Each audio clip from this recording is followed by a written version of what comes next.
Hello नमस्कार जय हिंद। आप सभी का एक बार पुनः बहुत बहुत स्वागत है एग्जाम टॉप के इस ऑफिशियल यूट्यूब चैनल पर। दोस्तों, जीएस वर्ड की तरफ से जो न्यू टेस्ट सीरीज दी जा रही है उसी को आज हम सॉल्व करेंगे। और आज आप सभी के सामने आप देख पाएंगे टेस्ट नंबर 1 होगा जो जीएस वर्ड की तरफ से नया टेस्ट सीरीज दी जा रही है। इस टेस्ट सीरीज में टोटल 140 प्रश्न होंगे और इनको सॉल्व करने के लिए आपके पास जो समय दिया जाता है वो लगभग 2 घंटे का समय होगा। ठीक है, तो ये जनरल स्टडी का टेस्ट नंबर 1 होगा जिसमें हिस्ट्री के साथ साथ अदर सब्जेक्ट के भी क्वेश्चन हम आपसे डिस्कस करेंगे, जिसमें यूपी स्पेशल के होंगे, कुछ प्रश्न अदर सब्जेक्ट के भी होंगे।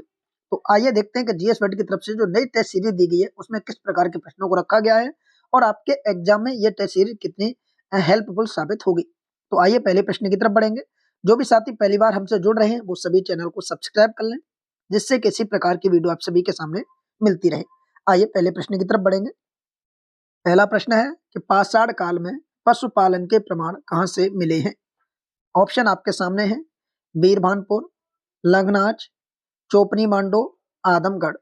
इस प्रश्न का सही विकल्प होगा ऑप्शन नंबर डी, आदमगढ़। पहले तो आपसे यह प्रश्न पूछा गया है कि पशुपालन के प्रमाण कहां से मिले हैं, ऑप्शन डी होगा आदमगढ़। अब ये आदमगढ़ कहाँ है, तो ये दोस्तों आपके मध्य प्रदेश में है, होशंगाबाद जनपद में। तो होशंगाबाद जनपद के एमपी में ये पड़ता है। वहीं एक स्थान और है जिसका नाम है बागौर। ठीक है, ये जो बागौर वाला स्थान है यहाँ से भी आपको पशुपालन के साक्ष्य मिले हैं। और ये बागौर आपके कहाँ पर है, तो ये बागौर आपके राजस्थान में। दो ही भारत में ऐसे स्थान है जहाँ से पशुपालन के साक्ष्य आपको प्राप्त हुए हैं। पहला आपका जो स्थान है वो आपका आदमगढ़ मध्य प्रदेश, दूसरा स्थान है बागौर एमपी। दोनों में से कोई भी ऑप्शन हो सकता है, इसलिए इसका सही विकल्प होगा ऑप्शन नंबर डी। दूसरे प्रश्न की तरफ बढ़ेंगे। भारतीय उपमहाद्वीप में कृषि के प्राचीनतम साक्ष्य प्राप्त हुए हैं। याद रखेंगे, कृषि के प्राचीनतम जो साक्ष्य प्राप्त हुए हैं वो कहां से हुए हैं, कालीबंगा, लोहरादेव, ब्रह्मगिरी या कोटकवा। इस प्रश्न का सही विकल्प होगा ऑप्शन नंबर बी, लोहरादेव। ठीक है, बात करेंगे ये लोहरादेव, तो ये लोहरादेव कहां पर है वर्तमान में, इसकी लोकेशन कहां पर है, तो लोहरादेव वर्तमान यूपी का एक जिला है जिसका नाम है संत कबीर नगर। तो ये उत्तर प्रदेश के संत कबीर नगर जनपद से जुड़ाव रखता है। इसका सही विकल्प होगा ऑप्शन नंबर बी। अब इस संत कबीर नगर से जो जनपद जिला है यूपी का लोहरादेव से, तो साक्ष्य मिले हैं वो 8000 ईसा पूर्व से लेकर 9000 ईसा पूर्व के बीच चावल के साक्ष्य देखने को मिले हैं। तो याद रखेंगे, चावल के साक्ष्य देखने को मिले हैं। अगला प्रश्न है, सिंधु घाटी सभ्यता संबंधित है आदि ऐतिहासिक युग से, ऐतिहासिक युग से, प्रागैतिहासिक युग से या उत्तर ऐतिहासिक युग से। सही विकल्प होगा ऑप्शन नंबर ए, आदि ऐतिहासिक युग से। तो सही विकल्प क्या होगा, आदि ऐतिहासिक युग से।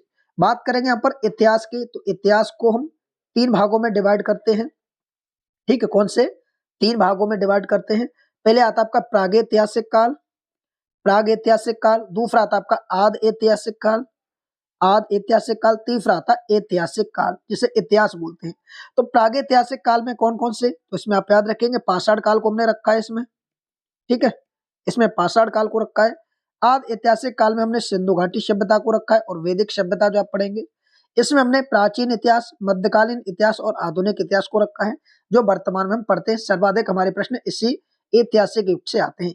हमसे पूछा गया है कि सिंधु घाटी सभ्यता किसके अधीन आता है, ये आदि ऐतिहासिक युग के अंतर्गत आएगा, ऑप्शन नंबर ए। अगला प्रश्न आपके सम्मुख है, मूर्ति पूजा का प्रारंभ या आरंभ कब से माना गया है। ऑप्शन है उत्तर वैदिक काल, पूर्व आर्य काल, मौर्य काल या कुषाण काल।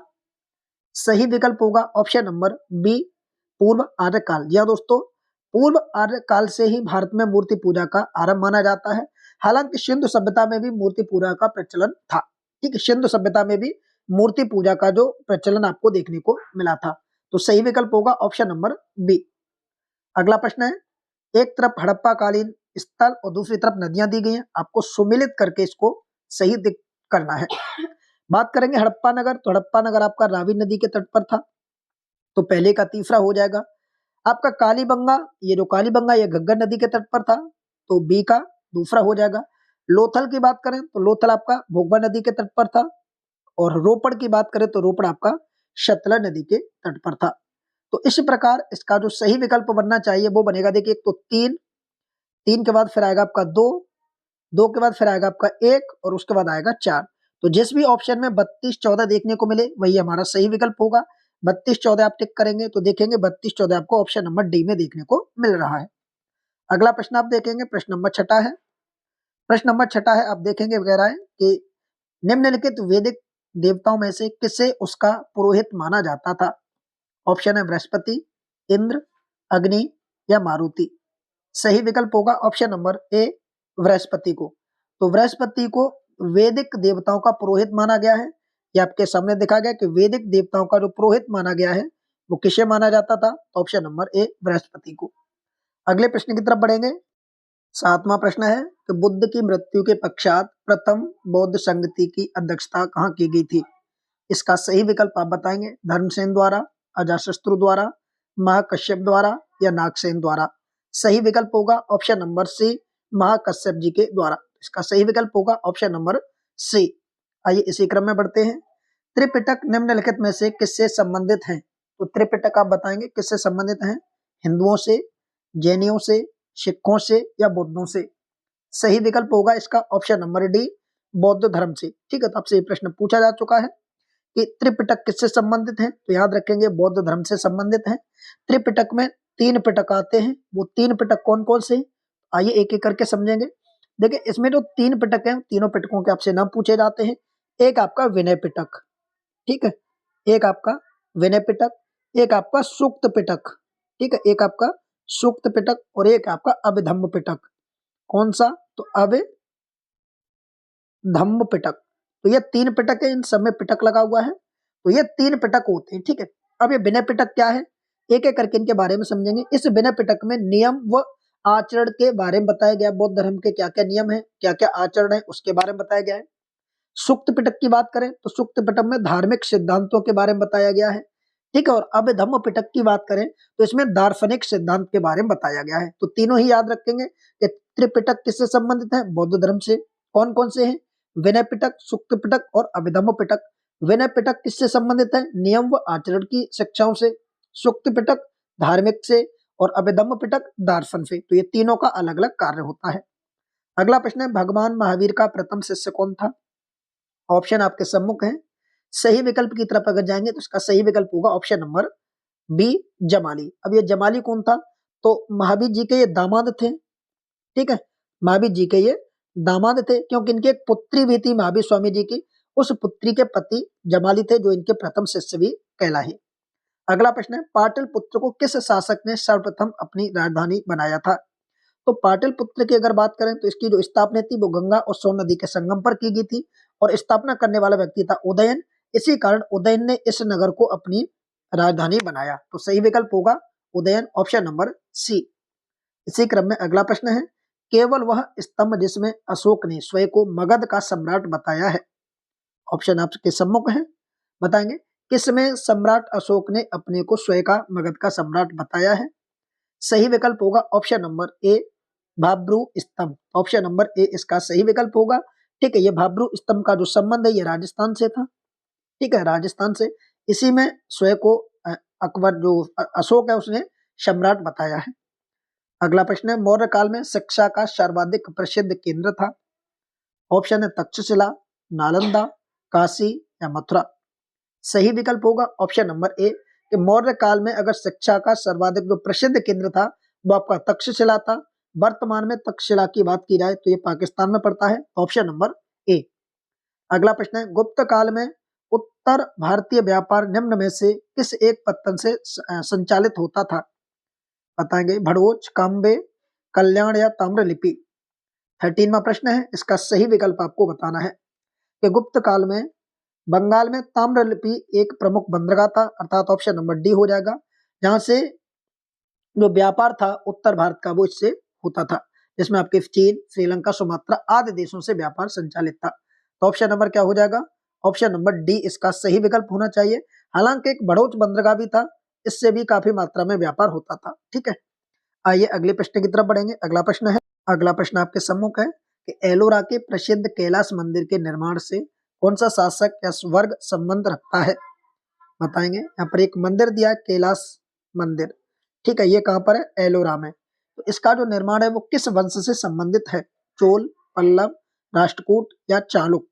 इसका सही विकल्प होगा दोस्तों ऑप्शन नंबर सी, ये आपके राष्ट्रकूट राजवंशों से संबंधित था। अब राष्ट्रकूट राजवंश में भी एक शासक हुए जिनका नाम था कृष्ण प्रथम। ठीक है, क्या नाम था? इनका नाम था कृष्ण प्रथम। इन कृष्ण प्रथम नाम के शासक ने ही ये जो मंदिर थे आपके कैलाश मंदिर का निर्माण करवाया। तो ऑप्शन नंबर सी। आइए अगला प्रश्न है। एक तरफ विद्वान और दूसरी तरफ पुस्तक दी गई है, इनको आपको सुमेलित करके बताना है किसका सही विकल्प क्या होगा। तो चलिए एक एक करके सुमेलित करेंगे। सबसे पहले बराह मिहिर की बात करें तो इनकी जो वृतांत है उसका नाम है वृहत संहिता। ऑप्शन नंबर पहले का तीसरा होगा। दूसरा दिया गया विशाख दत्त, तो इसको तो चर्चित है। विशाख दत्त की जो पुस्तक का नाम है उसका नाम है देवी चंद्रगुप्तम। आगे शूद्रक की बात करेंगे। शूद्रक की पुस्तक का नाम है मृच्छ कटिकम। उसके बाद है विल्लड़, और विल्लड़ की पुस्तक का नाम है विक्रमानदेव चरित्रम। तो इसका सही विकल्प होना चाहिए, देखिए सबसे पहले आएगा 3, तो 3 आप देखेंगे। उसके बाद आपका आएगा 4, उसके बाद आपका आएगा 2, और उसके बाद आएगा आपका 5। तो 34-25 जिस भी ऑप्शन में हो वही आपका सही विकल्प होगा। 34-25 चेक कीजिए, 34-25 कौन से ऑप्शन में है? 34-25 आप देखेंगे ऑप्शन नंबर ए में ही दिया गया 34-25, ऑप्शन नंबर ए। अगले प्रश्न की तरफ बढ़ेंगे।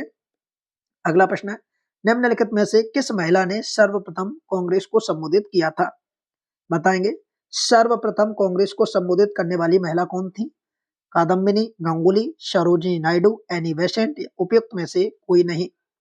इसका सही विकल्प होगा option number A, Kadambini Ganguly. जी हाँ दोस्तों, कादम्बिनी गांगुली ने ही कोलकाता अधिवेशन में सबसे पहले जो कांग्रेस का अधिवेशन था उसको संबोधित किया था। तो इसका सही विकल्प होगा ऑप्शन नंबर ए।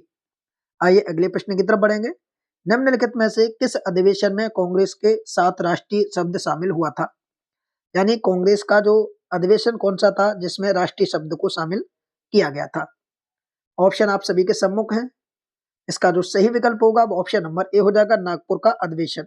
अब ये नागपुर अधिवेशन कब हुआ? तो ये 1891 में हुआ था, और इसी अधिवेशन में राष्ट्रीय शब्द को पहली बार जोड़ा गया था। इसका सही विकल्प होगा ऑप्शन नंबर ए। अगला प्रश्न है, कांग्रेस के प्रथम अधिवेशन में निम्न में से किसने भाग नहीं लिया था या कौन शामिल नहीं था?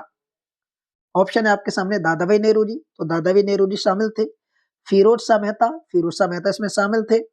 दिनेश वांचा ये भी इनके शामिल थे। तो ऑप्शन होगा डी, ये शामिल इसमें नहीं थे। ठीक है, तो इसका सही विकल्प होगा ऑप्शन नंबर डी। प्रथम अधिवेशन की बात की जाए तो प्रथम अधिवेशन में 72 सदस्य शामिल थे। ठीक है, जिनमें से मोहम्मद अबुल कलाम आजाद शामिल नहीं थे। अगला प्रश्न है 19, सूची 1 को सूची 2 से सुमेलित करना है। एक तरफ संगठन है, दूसरी तरफ संस्थापक दिए गए। आप सुमेलित करके बताएंगे कि किसकी स्थापना किसने की है। यहाँ पर अगर बात करें यहाँ पर ब्रिटिश इंडियन एसोसिएशन की, तो इसकी जो स्थापना की गई थी वो आपकी राधाकांत देव के द्वारा की गई है। अब वहीं पर दूसरे संगठन की बात करें, यहाँ पर दूसरा संगठन दिया गया है। आप कीजिए 1 मिनट, देखिए दूसरा संगठन दिया गया है। देखिए पहला संगठन आपका राधाकांत, दूसरा संगठन आपका हो जाएगा शिशिर कुमार घोष, तीसरा संगठन हो जाएगा दादाभाई नेहरू जी, चौथा संगठन हो जाएगा द्वारकानाथ टैगोर। ये 1, 2, 3, 4 ये चारों ही सुमेलित हैं। इसका सही विकल्प होगा 1, 2, 3, 4, ऑप्शन नंबर पहला। आप देखिए 1, 2, 3, 4, ऑप्शन नंबर पहला। आइए अगले प्रश्न की तरफ बढ़ेंगे। अगला प्रश्न आपके सम्मुख दिया गया है। देखिए माफ कीजिए, एक बार पुनः देखते हैं इसको। हाँ, ये दिया गया है। प्रश्न है कि सुंगोली की संधि हुई थी, तो आप सभी बताएंगे सुंगोली की संधि कब हुई थी। तो ये जो सुंगोली की संधि हुई थी दोस्तों, ये ईस्ट इंडिया कंपनी और नेपाल के राजा के बीच हुई थी। ठीक है, सुंगोली की संधि किस किस के बीच हुई थी? तो ईस्ट इंडिया कंपनी और नेपाल के राजा के मध्य हुई थी। वो तिथि थी आपकी 1815। तो ऑप्शन नंबर डी इसका सही विकल्प होना चाहिए। ठीक है, ऑप्शन नंबर डी। अगला प्रश्न है, 18वीं सदी में बंगाल में वस्त्र उद्योग के पतन के लिए उत्तरदायी था। तो आप बता सकते हैं कि कौन इसमें से उत्तरदायी था? ठीक है, बताइए इसका सही विकल्प क्या होगा? सही विकल्प होगा ऑप्शन नंबर सी, ब्रिटेन को निर्यात करने वाले माल पर उच्च तटकर लगाया जाता था। इसका सही विकल्प ऑप्शन नंबर सी। अगला प्रश्न है कि निम्न में से 1920 में निम्नलिखित में से किसने अपना नाम परिवर्तित कर स्वराज सभा रखा था? बताइए ऐसा कौन सा संगठन था जिसने, बताइए उस संगठन का नाम क्या होगा? तो उस संगठन का नाम हो जाएगा आपका ऑप्शन नंबर ए, all India home rule league. इन्होंने स्वराज सभा नाम रख लिया था 1920 में। ठीक है, क्योंकि इन्होंने जो स्थापना की थी होम रूल लीग की वो 1916 में की थी, और 1920 में इन्होंने अपना नाम बदल लिया था। अगला प्रश्न है 19वीं शताब्दी के उत्तरार्ध में नव हिंदूवाद के सर्वश्रेष्ठ प्रतिनिधि थे। सही विकल्प होगा ऑप्शन नंबर बी यानी Swami Vivekananda. Option number B इसका सही विकल्प होगा। इन्होंने 1896 में, याद रखेंगे ये प्रश्न पूछा जाता है, 1896 में इन्होंने रामकृष्ण मिशन की स्थापना की थी। ठीक है, रामकृष्ण मिशन की स्थापना की थी स्वामी विवेकानंद जी ने। अगला प्रश्न है ईस्ट इंडिया कंपनी के द्वारा प्रथम व्यापारिक केंद्र की स्थापना कहाँ की गई थी? बताइए। ऑप्शन तो आपके सम्मुख दिए गए हैं, कहां पर की गई थी? सही विकल्प होगा ऑप्शन नंबर बी, सूरत में की गई थी। ठीक है, कहां पर की गई थी? तो सूरत में की गई थी। तो इसका सही विकल्प होगा ऑप्शन नंबर बी हो जाएगा। ठीक है, ऑप्शन नंबर बी हो जाएगा। आइए बढ़ते हैं अगले प्रश्न की तरफ। अगला प्रश्न आप सभी के सम्मुख होगा। यूरोपीय कंपनियों के आने का क्रम आपको लगाना है कि यूरोपीय कंपनी किस तरीके से आई। तो आप देखेंगे, देखिए सबसे पहले जो कंपनी उसका नाम था पुर्तगाली। ठीक है, पुर्तगाली आए, फिर कौन आया? फिर आए आपके डच, तो इसमें है नहीं। डच के बाद आए अंग्रेज, तो पुर्तगाली आए। उसके बाद कौन आए? अंग्रेज आए, तो पुर्तगाली, उसके बाद अंग्रेज, फिर इसमें दिया डच, फिर उसके बाद फ्रांसीसी। ऑप्शन नंबर ए इसका सही विकल्प हो जाएगा। ठीक है, ऑप्शन नंबर ए इसका सही विकल्प हो जाएगा। आइए अगले प्रश्न की तरफ बढ़ेंगे। राजा राममोहन राय को राजा की उपाधि किसने दी? याद रखेंगे, राजा राममोहन राय को जो राजा की उपाधि दी गई थी, ये अकबर द्वितीय के द्वारा दी गई थी। ऑप्शन नंबर सी इसका सही विकल्प हो जाएगा। ठीक है, अकबर द्वितीय के द्वारा दी गई थी। अगला प्रश्न है सूची 1 को सूची 2 से सुमेलित करेंगे। एक तरफ वायसराय और दूसरी तरफ उनके द्वारा किए गए कार्य दिए गए हैं। लॉर्ड डलहौजी की बात करें तो लॉर्ड डलहौजी को हड़प नीति या व्यक्तिगत सिद्धांत के लिए जाना जाता है। इनका सही विकल्प होगा ऑप्शन नंबर 4 होगा पहले का। लॉर्ड विलियम बेंटिंग की बात करें तो इनको सती प्रथा के लिए जाना जाता है। लॉर्ड वेपन को स्थायी स्वशासन के लिए और लॉर्ड कर्जन को बंगाल विभाजन के लिए जाना जाता है। तो इसका सही विकल्प क्या होगा? पहले 4 होगा, फिर उसके बाद 1 होगा, फिर उसके बाद 2 होगा, उसके बाद 3 होगा। तो 41, 23 जिस भी ऑप्शन में मिले वही हमारा सही विकल्प होगा। इस प्रकार ऑप्शन नंबर ए हमारा सही विकल्प होगा। आइए बढ़ेंगे अगले प्रश्न की तरफ। बंगाल के किस नवाब ने राजधानी को मुर्शिदाबाद से मुंगेर स्थानांतरण किया था? बताइए। वो कौन सा शासक था जिसने राजधानी परिवर्तित की थी और राजधानी को मुर्शिदाबाद से मुंगेर लेकर आया था? तो ऐसा करने वाला कौन था? सही विकल्प होगा ऑप्शन नंबर इसका जो 28 है इसका हो जाएगा ऑप्शन नंबर इसका बनेगा दोस्तों option number B, Mir Qasim. ठीक है, ऑप्शन नंबर बी हो जाएगा मीर कासिम, क्योंकि बक्सर युद्ध के बाद अंग्रेजों ने मीर जाफर को बंगाल की गद्दी पर बैठाया, किंतु उसने शीघ्र ही विद्रोह कर दिया और तत्काल मीर कासिम को बंगाल का नेतृत्व मिला और उसने मुर्शिदाबाद से लेकर मुंगेर को राजधानी बनाया था।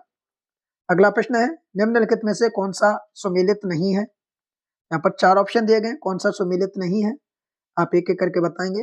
देखिए, प्रथम आंग्ल मैसूर युद्ध की बात करें तो ये 1764 से लेकर 69 के बीच हुआ और मद्रास की संधि से समाप्त हुआ, तो ये बिल्कुल सही वाक्य है। दूसरा द्वितीय आंग्ल मैसूर युद्ध 1784 में मंगलोर की संधि से हुआ था, ये भी सही है। तृतीय आंग्ल मैसूर युद्ध 90 से 92 में हुआ, श्रीरंगपट्टनम की संधि, ये भी बिल्कुल वाक्य सही है। तो ऑप्शन नंबर डी गलत हो जाएगा। ठीक है, बाकी तीनों ऊपर के सही है। चलिए अगले प्रश्न की तरफ बढ़े। अगला प्रश्न आपके सम्मुख है, बताइए क्या होगा इसका सही विकल्प। देखिए प्रश्न कह रहा है कि प्राचीन स्मारक संरक्षण एक्ट किस गवर्नर जनरल के कार्यकाल में पारित हुआ था? तो इसका सही विकल्प हो जाएगा option number C, Lord Curzon. ठीक है, लॉर्ड कर्जन। अगला प्रश्न है निम्नलिखित में से किस गवर्नर जनरल द्वारा सन्यासी विद्रोह को दबाया गया था? तो आप सभी बताएंगे सन्यासी विद्रोह को जो दबाया गया था उस समय गवर्नर जनरल कौन था? ऑप्शन आप सभी के सम्मुख दिए गए हैं। अब बात सबसे पहले ये कर लेते हैं कि सन्यासी विद्रोह हुआ कब था। ठीक है, सन्यासी विद्रोह के बारे में पता होना चाहिए, अभी तो आप गवर्नर जनरल बता सकते हो। तो बताइए इसका सही विकल्प क्या होगा। ठीक है, बताइए फटाफट बताइए इसका सही विकल्प क्या होगा। जी बिल्कुल सही है, सही विकल्प होगा option number C, Warren Hasting. ठीक है, क्योंकि सन्यासी विद्रोह की जो आग लगी थी वो 1770 में ही प्रारंभ हो गई थी, तो सही विकल्प होगा option number B, Warren Hasting. Option number C होगा। ठीक है, वॉरेन हेस्टिंग वाला। अगला प्रश्न है दक्षिण भारत में सिंचाई व्यवस्था का अग्रदूत किसे माना जाता है? इसका सही विकल्प होगा ऑप्शन नंबर ए, दक्षिण भारत में सिंचाई व्यवस्था का जो अग्रदूत है वो फर और थन कॉटन को माना जाता है।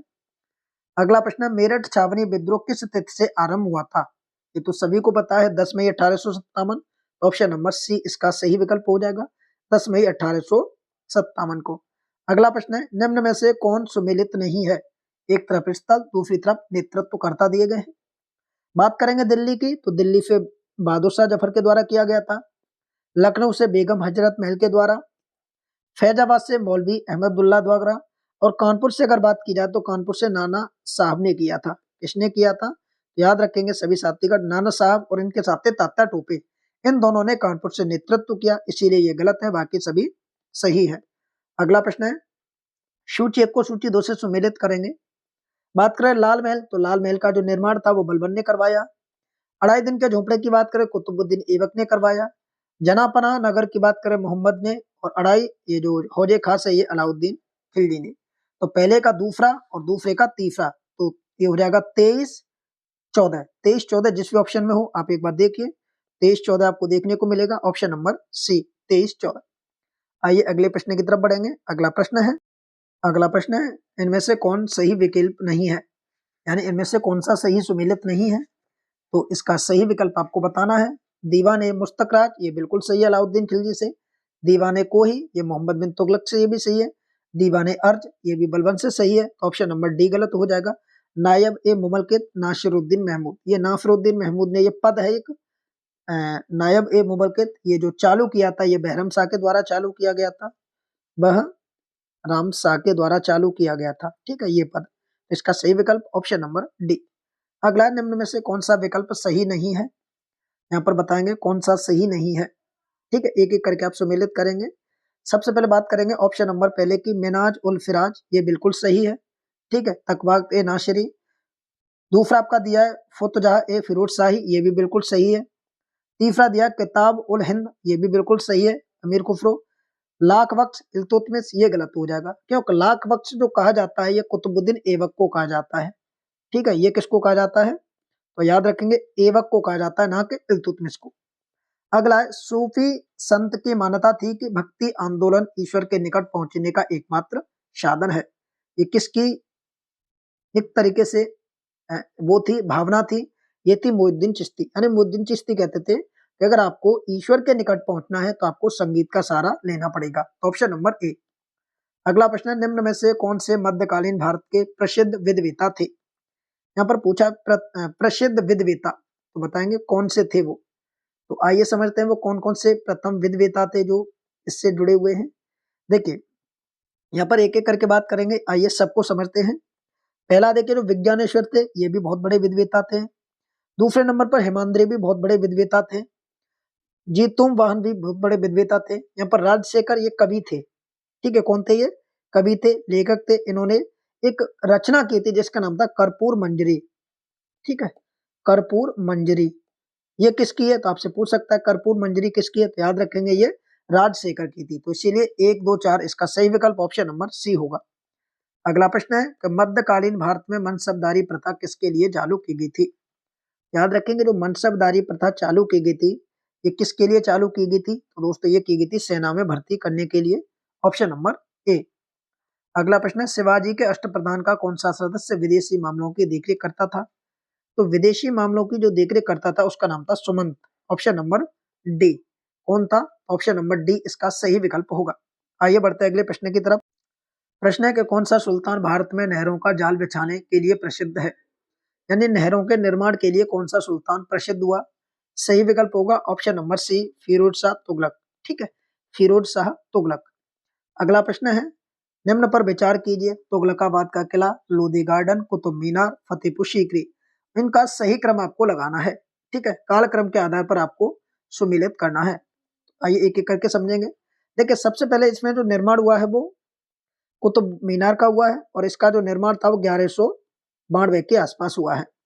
यह कुतुबुद्दीन ऐबक के द्वारा कराया गया था, ठीक। उसके बाद बात करेंगे तुगलकाबाद किला। तो तुगलकाबाद का जो निर्माण होता है ये 1321 से प्रारंभ हो जाता है, ठीक, और ये 25 तक चलता है, जिसको गयासुद्दीन तुगलक के द्वारा दिल्ली में बनवाया जाता है। लोधी गार्डन की बात की जाए तो लोधी गार्डन का निर्माण 1517 में होता है,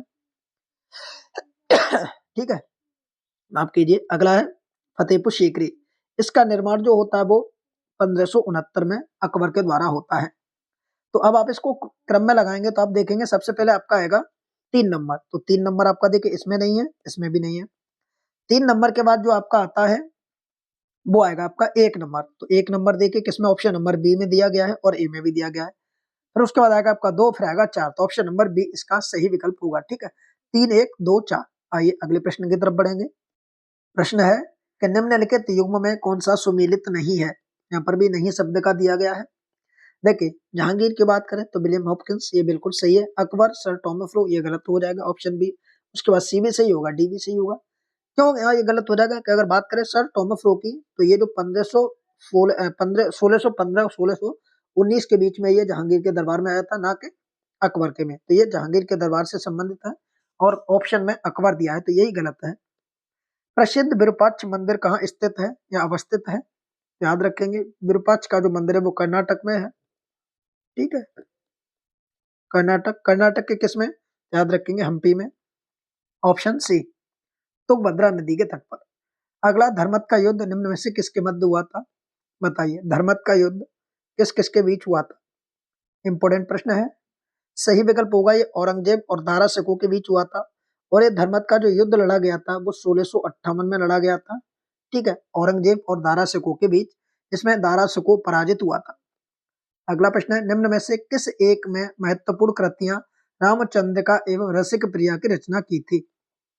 बताइए, निम्न में से किस एक ने इन दोनों की रचना की थी? इसका सही जवाब होगा ऑप्शन नंबर ए, केशव ने। ठीक है, केशव। अगला प्रश्न है, मोहम्मद बिन कासिम द्वारा सिंध की विजय कब की गई थी या कब हुई? बताइए, सिंध की विजय कब हुई? सही विकल्प होगा 712 में, तो ऑप्शन नंबर सी इसका सही विकल्प हो जाएगा। आइए बढ़ते हैं अगले प्रश्न की तरफ। अगला प्रश्न, हुगली को बंगाल की खाड़ी में समुद्री लूटपाट के लिए किसने अड्डा बनाया था? पुर्तगालियों ने, फ्रांसीसियों ने, डेनमार्क वालों ने या अंग्रेजों ने? सही विकल्प होगा ये कार्य पुर्तगालियों ने किया था, तो ऑप्शन नंबर ए हो जाएगा। अगला प्रश्न है कि निम्नलिखित में से कौन सा युग्म सही सुमेलित है? बताएंगे, बक्सर का युद्ध, वांडीवास का युद्ध, जलियांवाला बाग या खेड़ा का युद्ध? बताइए इसका सही विकल्प क्या होगा? तो अगर वांडीवास युद्ध की बात की जाए तो ये आपका फ्रांसीसी विरुद्ध अंग्रेज ईस्ट इंडिया कंपनी के बीच हुआ, तो ये बिल्कुल सही होगा। ठीक है, और ये जो युद्ध हुआ था वांडीवास का, ये आपका 1760 के आसपास हुआ, 1760 के आसपास हुआ था। ठीक है, बक्सर का युद्ध, ये मीर जाफर विरुद्ध क्लाइव, ये गलत हो जाएगा। ठीक है, ये गलत हो जाएगा क्योंकि जो बक्सर का युद्ध था ये 1764 में हुआ था। एक तरफ अंग्रेज थे और दूसरी तरफ जो सेना थी वो आपकी सिराजुद्दौला एवं आरमशाह दुती की सेना थी। ठीक है, तो ये बिल्कुल गलत है, ऑप्शन नंबर बी। अगला प्रश्न है कि निम्नलिखित को कालक्रम में व्यवस्थित कीजिए। यहाँ पर कुछ वायफराय दिए गए हैं, तो एक एक के वायफराय के कार्यकाल को जानेंगे। सबसे पहले समझेंगे, यहाँ पर लॉर्ड कर्जन दिया गया है। तो लॉर्ड कर्जन का जो कार्यकाल था वो 1899 से चालू होता है और ये 1905 तक रहता है। ठीक है, दूसरे की बात करें, यहाँ पर चैम्प्सफोर्ड दिया गया है। तो लॉर्ड चैम्प्सफोर्ड का जो कार्यकाल है वो 1916 में प्रारंभ होता है भारत में और ये 1921 तक रहता है। लॉर्ड हॉर्डिंग द्वितीय की बात करें तो इसका कार्यकाल 1910 से चालू होता है और 1916 तक रहता है। ठीक है, एरविन की बात करें यहाँ पर, तो इनका कार्यकाल 1926 से चालू होता है और 1931 तक रहता है। तो सबसे पहले इसमें कौन आया? तो आप देखेंगे लॉर्ड कर्जन आया है, तो नंबर 1 आएगा। ठीक है, उसके बाद इनमें सबसे, उसके बाद फिर कौन आता है? तो आप देखेंगे उसके बाद 3 नंबर देखेंगे, तो ये वाला लॉर्ड हॉर्डिंग आता है, तो 3 नंबर आएगा। उसके बाद फिर 2 नंबर वाला आ जाएगा। ठीक है, और उसके बाद अगर आप देखें तो यहाँ पर ऑप्शन नंबर 4 हो जाएगा। तो 13-24 अगर किसी ऑप्शन में मिल रहा हो तो आप देख लीजिए 13-24, ऑप्शन नंबर ए इसका सही विकल्प होगा 13-24। ठीक है, ऑप्शन नंबर ए इसका सही विकल्प होगा 13-24। चलिए अगले प्रश्न की तरफ बढ़ेंगे। तो इस वीडियो में हमने आज 51 प्रश्नों को कवर किया है। बचे हुए शेष प्रश्नों को अगली वीडियो में कवर करेंगे। वीडियो कैसा लगा कमेंट करके जरूर बताएं। इसी प्रकार की वीडियो आप इस चैनल पर देखने को मिलती रहेंगी। तो वीडियो को शेयर कर दें, चैनल को सब्सक्राइब कर लें। थैंक यू, जय हिंद।